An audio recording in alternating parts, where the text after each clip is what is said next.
నవ్వుకుంటున్నారు సార్ ఆ ట్విట్ చూసి. అదే అంటున్నా బూమరాంగ్ అయిపోయింది. పులి వచ్చా నిజంగా నిజం చెప్పినా కూడా మీరు నవ్వితే ఎట్ట సార్?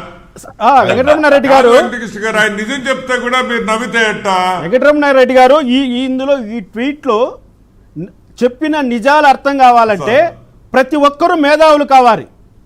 ఆంధ్రప్రదేశ్లో అంతమంది మేధావులు ఉన్నారా అంటే మీలాంటి మేధావులకు అర్థం కావచ్చునేమో కానీ మాలాంటి సామాన్య ప్రజానికానికి ఈ ట్వీట్ అర్థమయ్యే విధానం వేరు.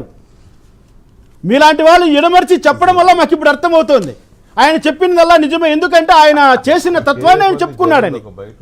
కానీ మన ప్రజలకు మనకున్నటువంటి అక్షరాస్యతకు మనకు ఏమి తెలుస్తుంది అన్నది మనం ఇక్కడ చూడాలి.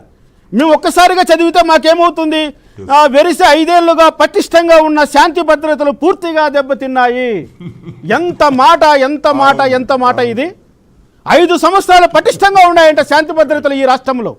ఆ శ్రీకాకుళం నుంచి చిత్తూరు దాకా ప్రతి ఒక్క పల్లెలోకి వెళ్ళి అడగండి ఎంత పటిష్టంగా శాంతి భద్రతలు మన జగన్మోహన్ రెడ్డి గారు పరిపాలనలో ఉన్నాయో అందరికీ అర్థమైపోతుంది. ఎంత హరాచకము ఏంటండి అసలు. ఒక్క తాడేపల్లికి కూతవేటు దూరంలో రమ్య అనే ఒక బాలిక హత్య జరిగింది, మనం అందరూ చూసాం. ఆయన ప్రస్తావన చేస్తూ తిరుపతి ఉప ఎన్నికలో ఒక మాట అన్నాడు. ఏదో చిన్న ఇన్సిడెంట్లు జరిగితే చంద్రబాబు నాయుడు గారు వచ్చి ఇక్కడ ఎన్నికల్లో యాగి చేస్తున్నాడని. నీకు చిన్న గులకరాయి తగిలితే రాష్ట్రాన్ని అల్లకొల్లాలం చేసావే. మనిషి చనిపోతే అది నీకు చిన్నది విషయం. అంటే ఏంటి, సామాన్యుల ప్రజల ప్రాణాలతో నీకు లెక్కలేదు.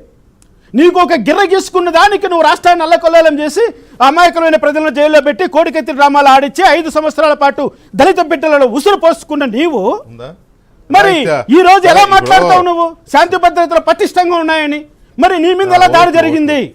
నువ్వు ముఖ్యమంత్రిగా ఉన్నప్పుడు నీ పైన దాడి జరిగితే అది శాంతి భద్రతల సమస్య కాదా? అప్పుడు ప్రతి అది చాలా ఎంత ప్రతిష్టగా ఉన్నట్లండి. రామకృష్ణ గారు అయితే ఇక్కడ మీరు ఇందాక అన్నారు కదా, ఓట్లు అవి ఎక్కడ పోయినాయో ఇవి ఎక్కడ పోయినాయో కాకులెత్తు పోయినాయా ఏదో అన్నారు అని జగన్మోహన్ రెడ్డి గారు నటించాడని మీరు అన్నారు కదా.